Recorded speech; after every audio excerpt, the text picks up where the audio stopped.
morning, everyone, and welcome back to Wake and Take. It's your boy, Jason, and we've got some football to talk about today. Today, as mentioned yesterday, we're doing a little bit of a deeper start sits or a longer start sits. Normally, I just do one start, one sit per position and a couple flex plays, but I wanted to do a little bit more for championship week, so it's going to be a good one. Go ahead and take out your official Wake and Take coffee mug. Sit back, relax, and enjoy the show.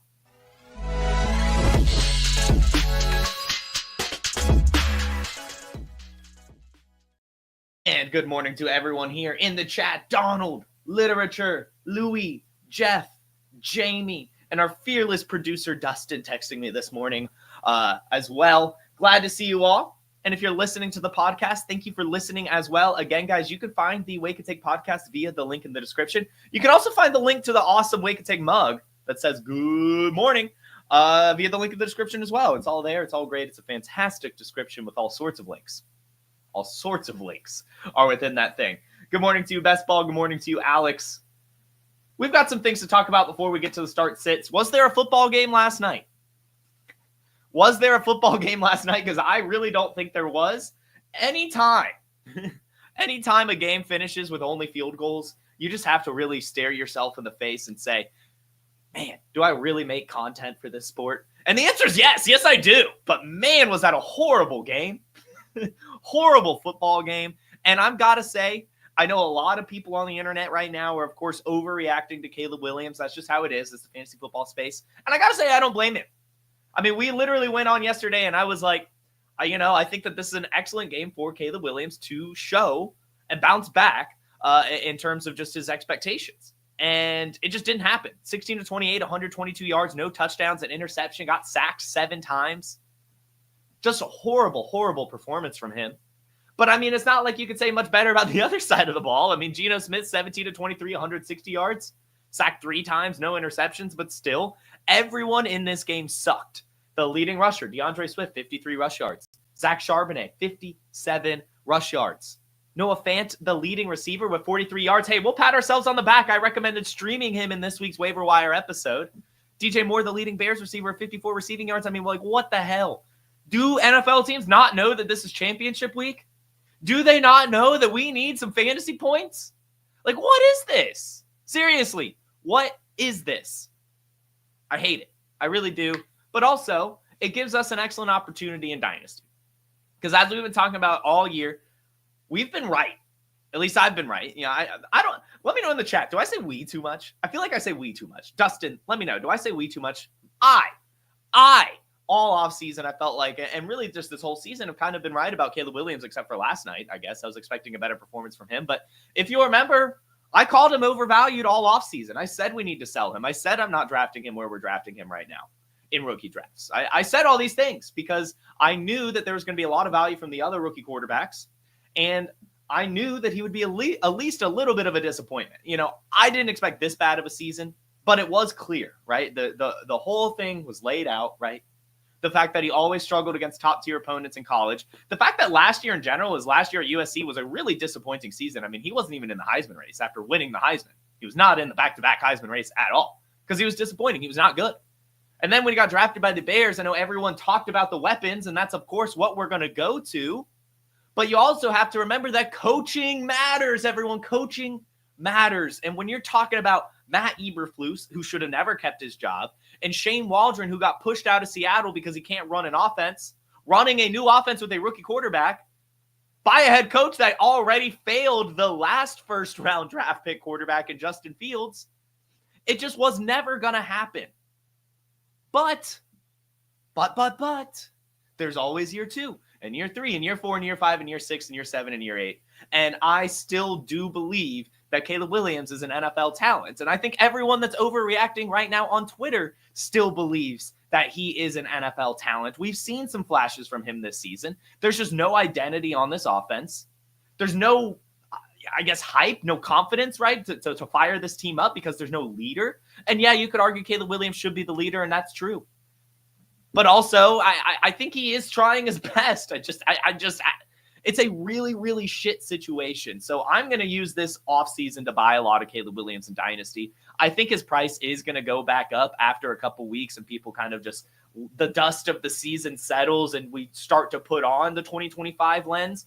But right now, Caleb Williams is a depreciated dynasty asset, and I would be looking to buy him where I could.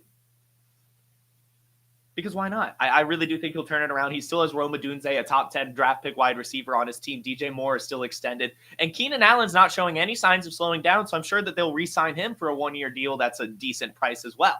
So I think a lot of the reasons that we liked Caleb Williams this season, at least in terms of the offense and the surrounding weapons, will still be there next year.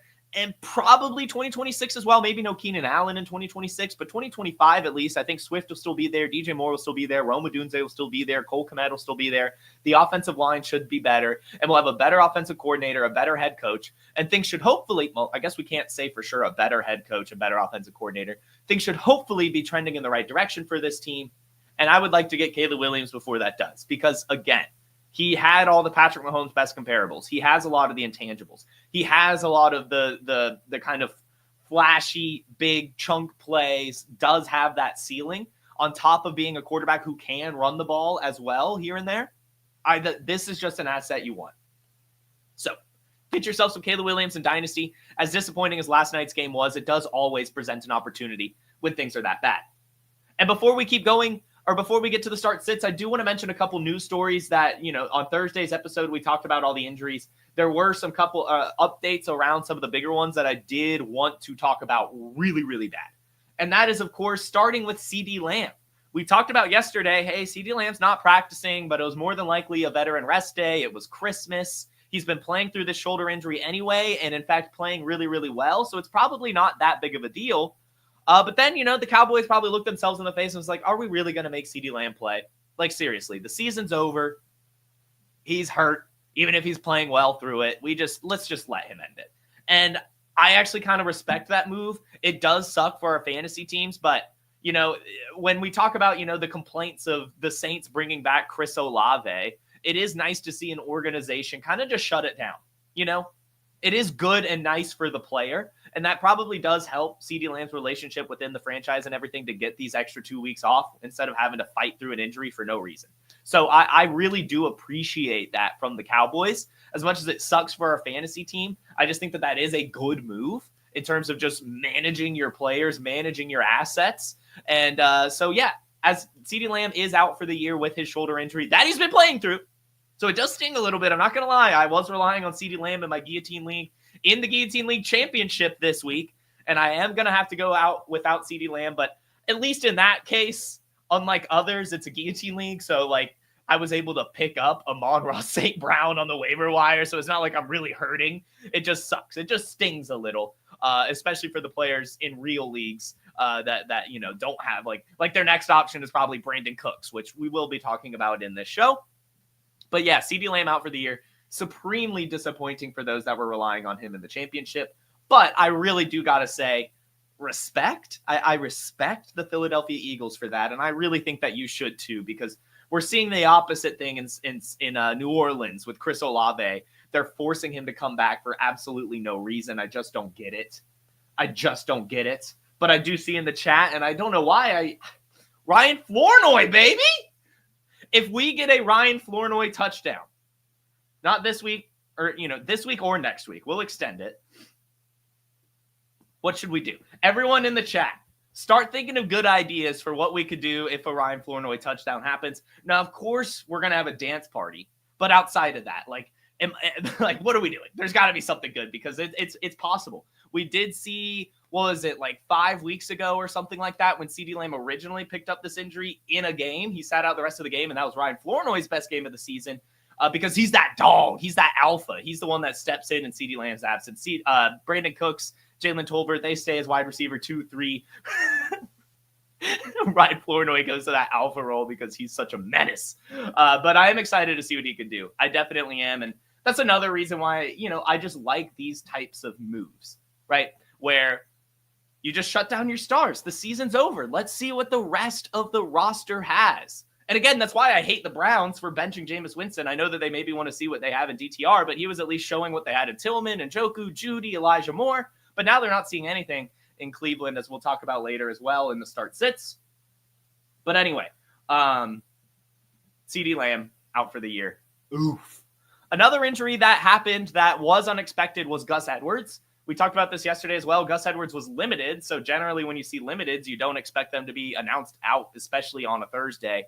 But Gus Edwards was announced out for Saturday's game. But I do want to make note here because I've seen a lot of people get very, very excited about the Vidal Sassoon. I myself am very excited about Kamani Vidal. You guys know this. I've been in on this player since the Senior Bowl. But they did activate J.K. Dobbins off the IR. They did do his practice window. He has been practicing this week, and he is officially listed as questionable for Saturday. So I think J.K. Dobbins is going to play. I really do think J.K. Dobbins is going to play. What that means for his usage, Vidal's usage, I have no clue. In fact, I would probably recommend not starting either if they do. Maybe Dobbins if I had to pick one, but I'm sure that there are better options out there potentially. I'm just not sure how the Chargers are going to go about this. So I'm just not really confident. We want confidence in the championship. We don't want to take risks. And that's a lot of what we'll talk about in today's start sits is just the confidence level. It's not necessarily if this is a good player, not necessarily if this is a good or bad matchup. It's just, are there potentially better options? This is a huge, huge week for us. We don't want to go wrong. So J.K. Dobbins listed as questionable. Gus Edwards out. So we might have Vidal Sassoon, but more than likely we're going to have Dobbins Sassoon. Lastly, Jalen Hurts still has not been practicing. Jalen Hurts not practicing through a concussion generally suggests that he will not be clearing concussion protocol. I believe he still has today, but Vegas is increasingly lowering the Vegas total, which suggests to me that they know that Jalen Hurts is not going to be playing.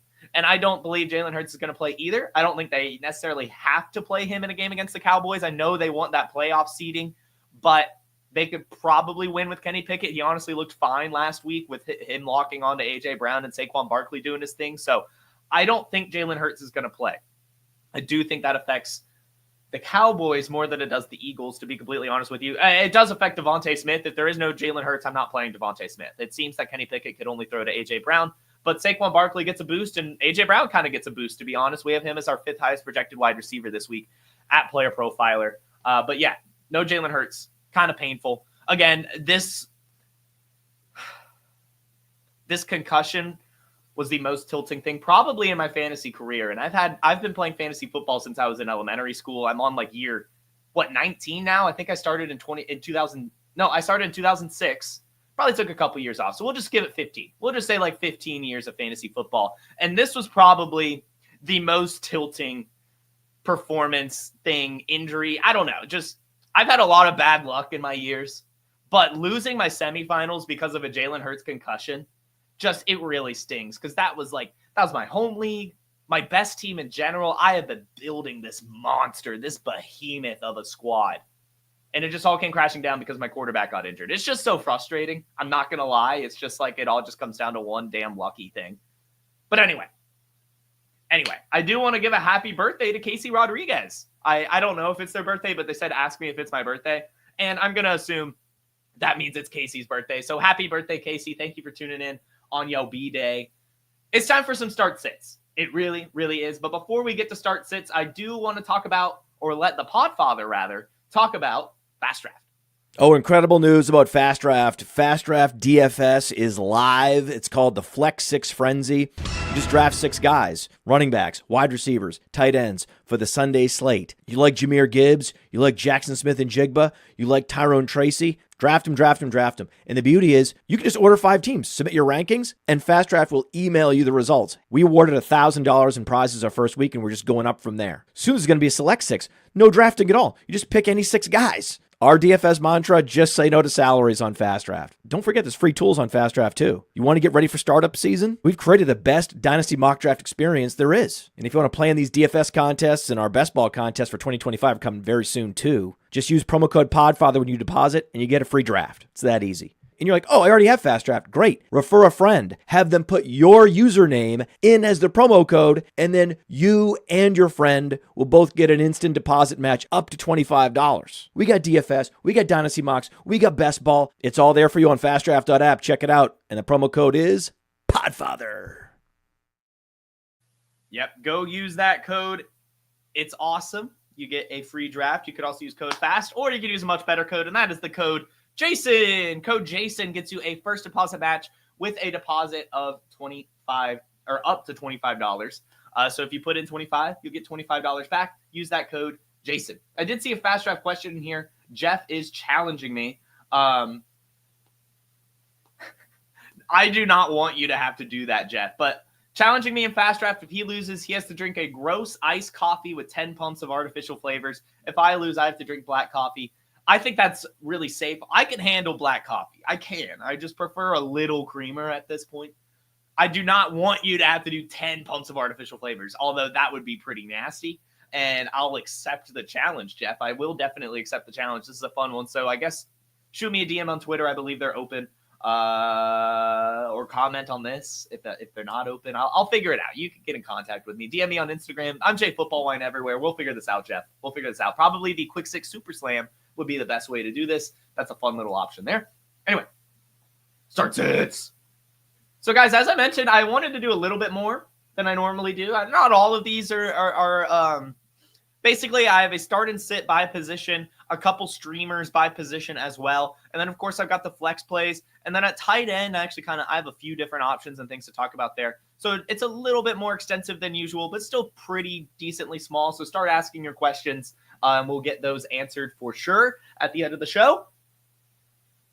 Quarterback start sits. We're starting Bo Nix versus the Cincinnati Bengals. The Bengals are giving up the fourth most points to opposing quarterbacks. Vegas is expecting 49.5 points, and this one is expected to be a shootout, as it has been with the Bengals pretty much all season. This is a game with massive playoff implications. If the Bengals beat the Broncos, then they are one game back, and the Broncos take on the Chiefs next week, which really could put the Bengals in playoff contention. The Broncos need to win one game, essentially. They just need to win one game, and especially against the Bengals would be huge. So this matchup in particular is going to be a really, really fun one. I'm very excited for it. And I want to get Bo Nix in my lineups wherever. Single QB, of course, super flex. And I'm sure he's kind of gotten to this point where he is an every week starter anyway. But just this matchup in particular is special. And I'm honestly, he might be QB1 this week. Bo Nix might be QB1 this week, the highest scoring quarterback in the fantasy championships. I'm expecting a huge performance this week from him. And the quarterback we're sitting, and this is, as we talked about, this is more just a confidence thing. You could probably still get away with playing him in Superflex if you really, really wanted to. But it's Tua Tagovailoa versus the Cleveland Browns. With Dorian Thompson-Robinson starting, it's just not an inspiring game. It's not going to be very high scoring. In fact, Vegas is only expecting 39.5 points. Tua himself, despite throwing the ball a ton, he had 34 pass attempts last week and 40 the week before, has only combined for 18 points over the last 2 weeks. He has been struggling. The Dolphins are out of playoff contention. There's nothing really to play for. The Browns are actually pretty bad against the run, so I wouldn't be surprised if they just leaned on Devon Achane or something like that. So ultimately, there's just some better options out there. This game is meaningless. It's a bad Browns team, so it's not going to be very high scoring. Tyreek Hill is banged up. Jalen Waddle's banged up. And they're probably just going to be able to lean on Devon Achane in a useless game. So I think that there's just a lot better options than Tua out there. It's not a great matchup. It's not a great situation. And so I'm benching him. I would look a lot elsewhere than Tua this week. And that's where I'm at. Some streaming options. We talked about a lot of these on the waiver wire episode, so go check that out if you want some other potential ones. But I'm pretty sure I threw all of those back in here. We'll start with Aaron Rodgers taking on the Buffalo Bills. Aaron Rodgers has 3 straight games, actually, with 250-plus passing yards. Really, the issue there has just kind of been touchdowns. He only has 5 touchdowns over the last 3 games. But that's a lot of passing yards. 250 pass yards in 3 straight games. Going up against the Buffalo Bills, I think there's going to be some opportunity for touchdowns to fall his way as well. Vegas is expecting 46.5 points, which is decently high. And I think that at the very least, garbage time will definitely benefit Aaron Rodgers and the Jets offense. So I want to fire up Aaron Rodgers or stream him if he is available in your league versus the Buffalo Bills. Another quarterback that is widely available that I think you could stream this week is Bryce Young. Bryce Young is taking on the Tampa Bay Buccaneers. He's coming off the best performance of his career, put up 27 points with 3 touchdowns last week. The Buccaneers give up the second most points to opposing quarterbacks. They're expecting 48.5 points in Vegas, which is one of the highest point totals on the board, showing that this should end up being a shootout. And if you're looking for a motivating factor, Well, the Panthers are, of course, in division with the Buccaneers, and they can play spoiler this week by beating them, kind of knocking them out of the playoffs, depending on how the Falcons game goes. Either way, that is always a motivating factor for teams in division to play a little bit of spoiler, beat their rivals in division at the end of the season. It's always a fun storyline. So Bryce Young versus the Buccaneers, I think, is a very interesting streaming option. And staying within the NFC South, this is a lot riskier. I realize that, but Michael Penix is taking on the Commanders. And last week we saw him throw the ball nearly 30 times, threw for over 200 yards, did have an interception that was not his fault. In fact, that really should have just been a touchdown, but Kyle Pitts sucks. And with the season on the line, playing for the division title, in a potential shootout against the Commanders, rookie versus rookie is a little bit of a motivating factor as well. I think that Michael Penix might actually put up a decent performance this week. Vegas is expecting 47.5 points, which does show it's a potential shootout. It's prime time. Everyone's healthy. Kyle Pitts, who sucks, Drake London, Darnell Mooney, Bijan Robinson. Should be a really solid game for the Falcons offense, hopefully. And I think that Michael Penix is a fun little streaming option for some of you looking for a quarterback this week. Moving on to the running back position, we'll start with Breece Hall. I do really want to fire up Breece Hall versus the Buffalo Bills. I've seen a lot of people not wanting to start Breece Hall, and I just really want to stop that. I just want to stop that. It's Breece Hall. I know he's been kind of disappointing at points this season, but last week he did get 19 touches. He had 14 carries and 5 receptions. And again, this is a game which should benefit the Jets offense in terms of garbage time or just playing catch up, which generally does help the running back the most, as there's a lot of passes coming out of the backfield because they're quick, easy, usually get positive yardage. So I think Breece Hall is going to be utilized a ton in this game. In fact, Breece Hall has been fantastic against the Buffalo Bills in his career. He's played them 3 times. The first time he had 127 rush yards and a couple catches. The second time he had 23 rush yards, but 50 receiving yards and a touchdown.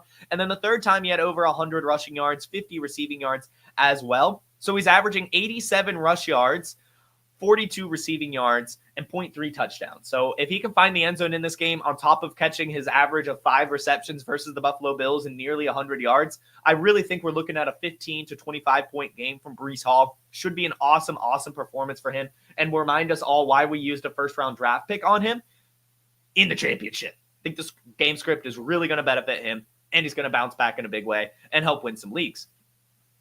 The running back we're going to sit. This is a player that has gained a lot of confidence from fantasy managers over the last few weeks, and that is Rico Dowdle. Rico Dowdle is taking on the Philadelphia Eagles, and I just can't start him this week. Again, we're talking about confidence levels here, and I know that he's the starter and getting a ton of volume, but the Eagles are giving up the second least amount of points to opposing running backs. They're a very, very tough run defense. They are top 10 in rushing attempts allowed, rushing yards allowed, rushing touchdowns allowed, rushing yards per attempt, and in top 5 in points allowed, and the number one defense in yards allowed. This is a very stingy defense. And with no Jalen Hurts more than likely, I think that this hurts the game in general. Vegas has lowered the point total to only 38.5. And no CeeDee Lamb on the Cowboys is going to hurt the offense as well. So I just don't really want to rely on the Cowboys' run game in particular this week. I don't mind, as we'll talk about in wide receivers, maybe streaming one of the Brandon Cooks or Jalen Tolbert if you really need to, as somebody has to catch passes. But this is going to be very, very tough sledding for the run game against a really tough defensive front in a low Vegas total game.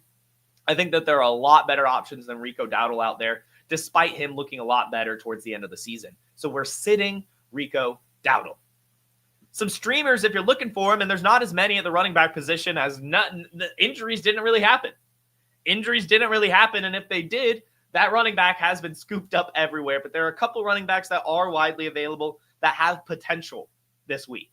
And this is, again, you're hoping and praying.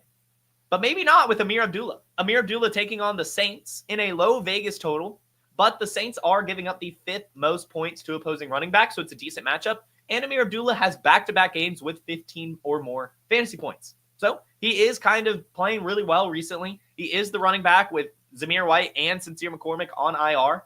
So Amir Abdullah, I think, is a very interesting streaming option if you're in a pinch this week. And then, as mentioned earlier at the top of the show, keep your eye on Kamani Vidal. There is no Gus Edwards. J.K. Dobbins is questionable. So I think J.K. Dobbins is going to play. I'm going to be honest with you. But if J.K. Dobbins does not play, Kamani Vidal comes a very interesting streaming option. The Patriots give up the 7th most points to opposing running backs, and the Chargers have an incredibly high run rate throughout the season. So Kamani Vidal should get a ton of volume, maybe even Hassan Haskins, former Michigan Wolverine who had that awesome touchdown last week. So I like Kamani Vidal if there is no Dobbins. I just think there will be Dobbins, so I just want to put that preface out there. So Kamani Vidal, interesting streaming option. So is Amir Abdullah. And I see a fun question here. Would you start Amir Abdullah over James Conner? Thought that was a hot take from your X-Receive stream.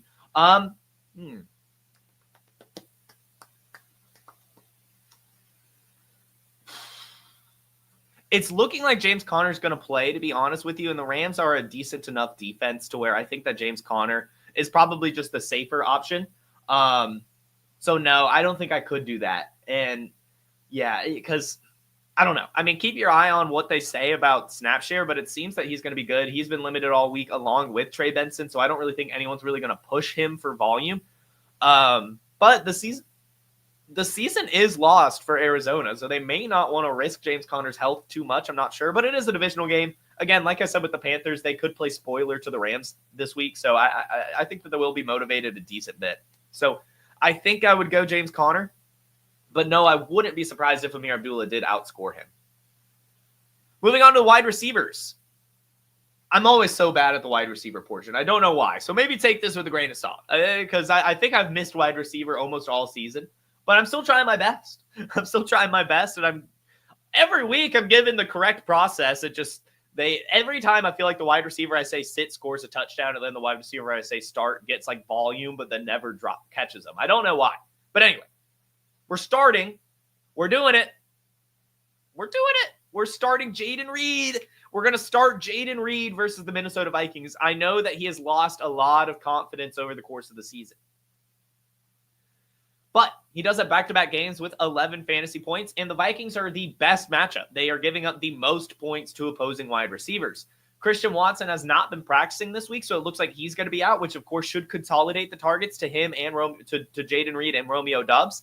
So I just think that Jayden Reed should have a really, really good performance in this game. Vegas is expecting a decent amount of points. It's a divisional shootout, with playoff implications. So I really do think that Jayden Reed is a very startable asset this week, and I want to get him in my lineups. And on the opposite side of this game, the Vikings give up the most points to opposing wide receivers. The Packers give up the least amount of points to opposing wide receivers. They are very, very good against wide receivers. And so I look at Jordan Addison, and I want to sit him this week. I do not want to play Jordan Addison. This year they did play. He did have 3 receptions, 72 yards, and a touchdown, which is a pretty damn good game. But if you take away that touchdown, it was a pretty bad game. In fact, he shouldn't have had that touchdown to begin with. Only 3 receptions, I think, just shows that this is a tough matchup, and you're hoping for a breakaway touchdown.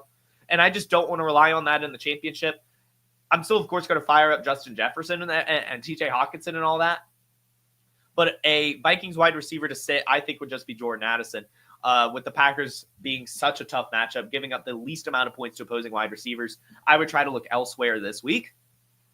Some wide receivers to stream if they are available in your league. These are widely available wide receivers. Wan'Dale Robinson. Wan'Dale Robinson versus the Indianapolis Colts. He has been a PPR god all season, but just not rostered a ton. And it's looking like Malik Neighbors may not play. He's announced himself as a game-time decision, which I think is very interesting. That's definitely something to keep your eye on. If there is no Malik Neighbors, someone has to catch passes, and more than likely, that's going to be Wan'Dale Robinson or running back that we'll talk about in the flex portion of the show. Some other options might be Brandon Cooks and or Jalen Tolbert versus the Philadelphia Eagles. The Eagles are a tough secondary to go up against, but we have seen Cooper Rush look pretty decent. And in these divisional games, they're at least kind of competitive. Someone has to catch passes, even if it's a tough matchup. And so if you're in a pinch, Brandon Cooks, Jalen Tolbert seem like interesting options. I would prefer Brandon Cooks because he's not playing through an injury. But Jalen Tolbert has been practicing in limited fashion all week, so it looks like he's going to be good to go. Cooper Rush has been utilizing him as much as Brandon Cooks. So I think that they are interesting streaming options, widely available across leagues in a decent enough game script environment. Couple more really, really desperate. Trey Tucker versus the Saints. The Saints give up the 8th most points to opposing wide receivers. Trey Tucker has 12 targets over the last 3 weeks. So this is obviously a deeper one. It's not like he's getting a ton of volume, but he's getting some. If you really need an option, like super desperate, this guy is widely available. I think, like 99% available. It's a decent enough matchup. And I wouldn't be surprised if he somehow found himself in the end zone and got like 13 points or something like that. So again, super, super deep, desperate option, but Trey Tucker versus the Saints. And then as always, we'll mention the boomer bust. If you have the stomach for this at this point of the season, Alec Pierce did clear concussion protocol. The Colts are taking on the Giants, which is a pretty piss poor secondary. Alec Pierce might be able to find the end zone in this one. Colts playing for the playoffs. So I don't love it. I don't love it, but I know that there are some people out there that love just taking the swings. They're looking at what they need and saying like, well, I kind of need to shoot for the moon. So Alec Pierce, widely available, has cleared concussion protocol, or at least not officially, but on track to clear concussion protocol as he's been practicing fully this week. If you want a boomer bust option, there's one. Tight ends. And as mentioned at the top of the show, I actually have a few options for you. Tight end is always so difficult. I think for the most part, you hopefully, if you're in the championship, have your tight end. But if something happened, which I don't think it really has, no one really got injured, here are some options for you. Chikakonkwo versus the Jacksonville Jaguars. Believe it or not, Chikakonkwo is actually the tight end 1 over the last 2 weeks. He has 13.9 and 19.1 points respectively, and has 2 straight games with 10 or more targets. Mason Rudolph was looking his way a ton. He's a hyper athletic tight end, and they're taking on the Jaguars, who give up the 7th most points to opposing tight ends. That's an incredible amount of volume with a really good matchup in a divisional game. So I like Chikakonkwo a lot this week, and he's widely available. Jake Ferguson versus the Philadelphia Eagles. It's a tough matchup, again, but the law of conservation of targets. Someone has to catch passes, and we saw Jake Ferguson have one of his highest target totals of the season. He had 9 targets, 6 receptions, and 10 fantasy points. It's not great, but if there's no CeeDee Lamb, someone has to catch passes. We've seen Jake Ferguson step up before this season. I think he could do it again in a tough matchup against the Eagles. You're hoping for a touchdown, but I think the volume will be there enough, especially at such a tough position like the tight end. Next, feel iffy on it, but, we're here, and we've mentioned it all season. Tucker Kraft. I think you might be able to get away with starting Tucker Kraft. All year, we've been in, out on this player because I just don't, as we've seen from Tucker Kraft, he only performs when a wide receiver is out. Well, Christian Watson looks like he will not be playing this week. So we might actually see some Tucker Kraft action in a matchup against the Vikings, who do give up a ton of passing yards. Again, that's why we're starting Jaden Reed. So Tucker Kraft has a decent enough matchup and has performed all season when one of the wide receivers is out. Looks like there will be no Christian Watson. So look for Tucker Kraft to have a decent game. Probably hoping for a touchdown for the ceiling, but I think there might be enough volume there in yardage to where it's fine. Sitting, Hunter Henry. Hunter Henry is taking on the Chargers. And so a lot of people this week in particular are saying, ooh, revenge game, which I generally fall for, but there's been a few times this season that it actually did not go well. And I think this is one of them. The Chargers are very good against tight ends. Derwin James is just a stud. They're giving up the 5th least points to opposing tight ends. And I don't know. It's just such a tough matchup. It's already probably going to be a low-scoring game. Vegas is only expecting 42.5 points. So you're really, really just hoping he finds the end zone. Now, of course, in Hunter Henry's case, he is kind of Drake May's favorite target. But I think it's also very possible that, Hunter Henry gets covered by Derwin James and they just look Austin Hooper's way, who's been getting a lot more involved recently as well. So I know a lot of people are hyped about Hunter Henry this week for the revenge game narrative. I'm less so. It's a really, really tough matchup. So I think that I'm going to be sitting Hunter Henry versus the Chargers. Lastly, this is for the teams that drafted 2 good tight ends. And if you have George Kittle, if you have Sam Laporta, but if you have a second option, like you were one of the teams that drafted Sam Laporta and Brock Bowers, go with Brock Bowers. If you drafted George Kittle and David Njoku, probably go with David Njoku this week. I'm not going to lie. High Vegas total, Lions 49ers, 50.5. It's actually the highest on the board this week, but I really think that's going to go under. The 49ers have not looked good as of late. And I don't know. I don't see it being that good of a game. But also, this is a very tough matchup. The Lions give up the least amount of points to opposing tight ends all season. They're only giving up an average of 6.4 fantasy points to opposing tight ends. And the 49ers give up the third least points to opposing tight ends this season, only allowing 7.03 fantasy points to the position all year. So it's a very tough matchup for both of those tight ends. For the most part, you're going to start them. I'm only saying, sit them if you have another elite option, because this is a tough matchup. But we've seen, especially Sam Laporta's and George Kittle's perform in tough matchups, especially Kittle, right? So I'm not against them too much, but I did just want to throw this in there as a caveat, as it is a really tough matchup. And I know there were a lot of people like me who didn't just draft Sam Laporta, generally drafted him with another tight end, like a TJ Hawkinson, for example. Same with Kittle. If I drafted Kittle, generally I got like an Njoku or a Bowers or something like that. So just look at your other tight ends. Maybe if Chig is out there, maybe over them. But even then, I just don't feel great about it. I know that these guys have the name value, are elite tight ends. It's just a tough matchup, so I wanted to mention it. And then if we're looking for a streamer, and hopefully you're not, Chikakonkwo hopefully covers that box, but if he doesn't, Jatavian Sanders has not had a reception in 3 weeks. But if we're looking for a tight end that's available that you can actually add and potentially play, the Buccaneers do give up the 6th most points to opposing tight ends. This is a 48.5 point total. This is a massive divisional game. And this is a huge gamble. But it's a good matchup, good game. And his snap share has been steadily increasing over the last 3 weeks. So I think it's okay. I think it's okay matchup. Now, this is you have to be super desperate to want to do this. Again, he hasn't caught a ball in 3 weeks, but his snap share has been going up. I think they're ready to get him more involved now. And hopefully the Panthers try to play spoiler against the Buccaneers, and this does turn into a shootout. I think that could benefit Jatavian Sanders. So that is the start sits and the streams. I made a whole overlay for the streamers and then didn't even use it. Anyway, flex plays. I've got some flex plays for you as well. Devin Singletary versus the Indianapolis Colts. The Colts give up the 11th most points to opposing running backs, and Tyrone Tracy has not practiced all week. So it looks like there will be no Tyrone Tracy, which should leave the door open for Devin Singletary to get a ton of work this week. Also, potentially no Neighbors, which may lead to more targets in the backfield as well. So this looks to be a decent matchup for Devin Singletary, with injuries lining up for him to get a lot of volume. So I like Devin Singletary a lot this week in the flex.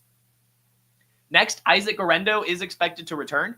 The Detroit Lions are pretty good against running backs, but again, Vegas is expecting 50.5 points, so it might end up being a higher scoring game than I'm expecting.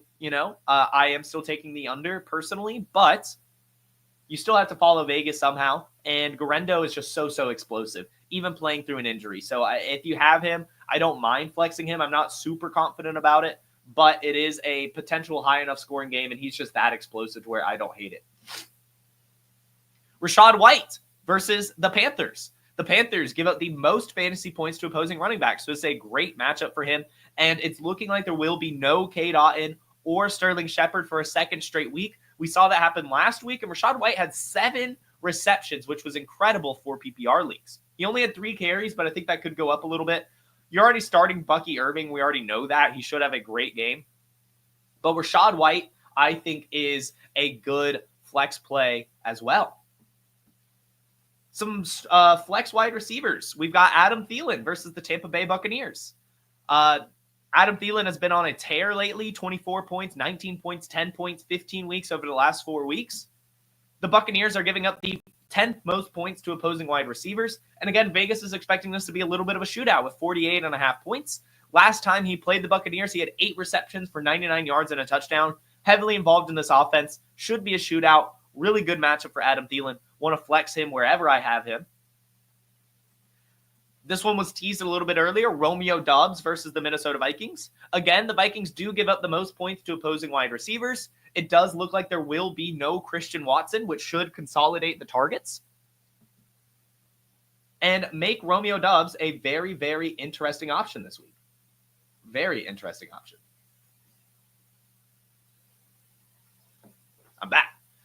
So, Romeo Doubs versus the Vikings, an interesting flex play this week. Another one is Khalil Shakir versus the New York Jets. He had a down week last week, only 2 receptions for 22 yards, but he did have 6 targets. And just all year, he's been a PPR machine. I do expect this game to be a little bit closer and competitive, as we've talked about starting a lot of the Jets this week. And I like Khalil Shakir. I really, really do. So I just want to say don't lose faith in him because of the down week last week. I think he could bounce back this week and be an interesting part of this Bills offense as they look to, close the season out strong and beat the Jets. And the last flex play is Jalen McMillan versus the Carolina Panthers. Again, it does look like there will be no Sterling Shepard or Cade Otton like there was this week. And we saw 5 receptions for 57 yards and a touchdown. Jalen McMillan now has 3 straight weeks with over 15 fantasy points, really has been on a tear. Again, this is looking like a shootout. Jalen McMillan is looking awesome, getting volume, getting production, scoring touchdowns. I want to flex him again this week in the championship. And that's it. Those are start, sit, streams, flex plays, a lot of different things covered to help you win your championship. Now, I would love to go through the chat and answer a few of your questions. Shakir, Dobbins, Thielen, or Connor, you must sit one. I would sit out of these Dobbins.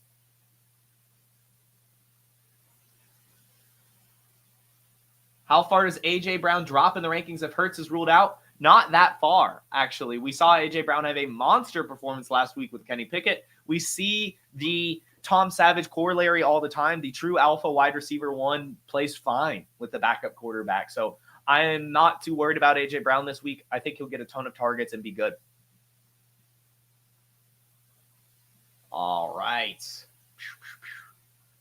Would you start Olave or Alexander Madison? I guess Olave. I don't know. I don't feel great about it. I don't know. I guess Madison. We are starting streaming Amir Abdullah, so I guess Alexander Madison could fall in that category too. He's just so touchdown dependent and doesn't have any PPR upside, but he could find the end zone. It is a decent enough matchup, and I don't know. I just don't trust Spencer Rattler. I don't know. If it's full PPR, I may still go Olave, but the other formats like half and standard, I think you may just have to go Madison for the floor. Who's the best replacement for Lamb in PPR? You have Kincaid, Pollard, Spears, Sam Laporta, and Marvin Harrison Jr.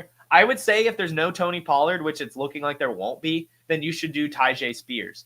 If there is Tony Pollard, Marvin Harrison Jr., I think. I don't trust Kincaid this week. Sam Laporta does have a tough matchup. Marvin Harrison Jr. has a fine matchup. I know he's been disappointing, but maybe he could bounce back this week, find the end zone. All right, Jeff. My best team in the Super Slam against yours. We'll do it. Would you start? I already answered this one. Need to bench one of these 3. Breece Hall, Lad McConkey, Jonathan Taylor. I would bench Lad McConkey out of these. I just think that Breece Hall and Jonathan Taylor have a much higher floor as well as a higher ceiling this week. It sucks to bench Lad McConkey. He's an awesome player, but this Patriots-Chargers game just doesn't look that great. And Breece Hall and Jonathan Taylor have some awesome, awesome matchups. Start 2, Tyreek, J-Mo, Jalen McMillan. Call me crazy, but I think I would do Tyreek Hill and Jalen McMillan. But if you feel very unconfident in Tyreek, I don't hate J-Mo this week either. Again, the 49ers-Lions game does have a high Vegas total, but it is a tough matchup for wide receivers. And I also personally don't think it's going to be that big of a shootout. I really do think it's going to be kind of a boring game like it has been all week. So I would lean Tyreek and Jalen McMillan. Either way, Jalen McMillan for sure. And then you decide how you feel about Tyreek. But I still think that he's Tyreek Hill and could just, blow up. Is Anthony Richardson a good start and a one and done this week? Man, I got to be honest. I have a really bad gut feeling about Anthony Richardson this week. I really just feel like the Giants are going to win this game. I don't know why. I think it's just going to be Anthony Richardson turnovers and stuff like that. So I personally feel really bad about Anthony Richardson this week, but on paper, it's a good matchup and he should do well. I think it's a Jonathan Taylor week in Indianapolis, not necessarily an Anthony Richardson week. I would potentially look elsewhere. Shout out Ryan for getting out of quarantine. Will my show run all the way to the Super Bowl? This is a fantastic question. Yes and no. I am taking next week off. Your boy needs a break. I really do. And with fantasy football ending, I'm debating on doing a Monday episode or a Tuesday episode just to do a little bit of a reaction. But I'm going to spend the week get my ducks in a row, and then come back wild card week. We'll be talking playoffs. We'll be doing recap episodes and stuff like that. But next week, I kind of need a break. I'll be around on Twitter, but I could use the time off, to be completely honest with you guys. And I've already talked with Theo and Matt about it. Should be good next week to take the time away. But if you need any advice and you want to reach and hear from me, I will be on Twitter. You already know where to find me at JFootballWine. And I will probably, I kind of want to do a reactions episode next week, at least one, just because I want to. But we'll see how I feel. I kind of do want to talk about the performances on Monday and do like the whole Monday Night Miracle, hope they come true type thing. But we'll see how I feel on Monday morning, But more than likely, I'm taking next week off and 4 out of 5 days, and then we'll be back for wild card week. And, there might be some other changes as we'll talk about with Player Profiler and everything, maybe Monday, Wednesday, Friday instead of all 5 days. I don't know. We're working on things. This is a lot. Love you guys. I love doing this, but it is a massive, massive grind, as I'm sure you guys understand. And I'm honestly, I don't know. We're back and forth on this. I'm feeling good this morning. I'm feeling great this morning. I'm very excited for this championship, but there have definitely been some points this week where it's like, man, or not this week, this season, where it's like, oh, I'm tired. So definitely taking next week off. Maybe keep an eye out for a reactions episode, because I feel like I owe it to you guys, and I kind of want to do it too. That's always a fun episode, so we'll see. But either way, at least missing 4 episodes next week, and then we'll be back for wild card, do some playoff stuff, and all that fun thing. So thank you, Literature. Thank you, Alex. Thank you, Donald. Everyone, thank you. Seriously, because this, I think I'm going to do it. I think I'm going to do a reactions episode. But either way, this is like the last advice episode of the season. That's crazy. We have made it so far. This is 2 years of Monday through Friday content for fantasy football. So you have no idea how it feels to go on here in the morning and see so many people tuned in, excited to listen to me yap about football. You guys make this show what it is. I am so, so grateful for you guys, genuinely. So I cannot thank you enough for tuning in, listening to me, and being a huge, huge part of Wake and Take all season. Best of luck to all of you. I hope you win your championships, and we'll see you when I see you. Let's go Wake and Take. Have a good one. Hit that like button. Hit that subscribe. Have a fantastic Friday, a fantastic weekend, and good luck in your matchups. Peace. Hey, I want to thank you for being part of this broadcast. If you have any thoughts on it, leave a comment. If you enjoyed it, make sure you leave a like. And if you want to see more shows on the Player Profiler channel, subscribe to it. That's how we know you want more.